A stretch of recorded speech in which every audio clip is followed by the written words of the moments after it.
અમદાવાદ વિમાન દુર્ઘટનામાં આજે વધુ 31 લોકોના ડીએનએ મેચ થયા છે અને 12 લોકોના પરિવારને મૃતદેહ સોંપવામાં આવ્યા છે.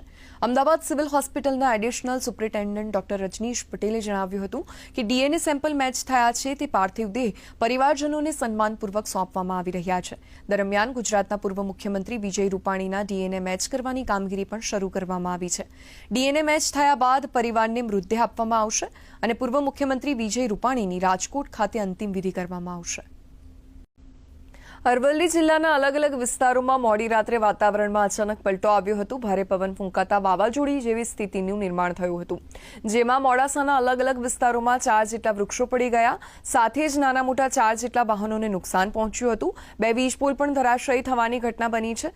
ઘટનાની જાણ થતાં મોડાસા નગરપાલિકા, ફાયર વિભાગ અને વીજ વિભાગની ટીમ ઘટના સ્થળે પહોંચી અને રસ્તો ખુલ્લો કરવાની અને વીજ પુરવઠો પુનઃ કાર્યરત કરવા માટેની તજવીજ હાથ ધરી હતી. વાવાઝોડા સાથે જે આવ્યું છે એમાં મોડાસા પ્રોપરની અંદર ટોટલ 4 ઝાડ પડી ગયેલા છે અને પૂર્ણિમા હોટલ આગળ જે મોટું ઝાડ પડ્યું છે એમાં 4 વાહન, 1 લારી અને જીઈબીના થાંભલા 2 તૂટીને પડેલા છે. હાલ સેનેટરી અને ફાયર વિભાગ દ્વારા એને રસ્તો ખુલ્લો કરવાની અને હટાવવાની કામગીરી ચાલુ છે.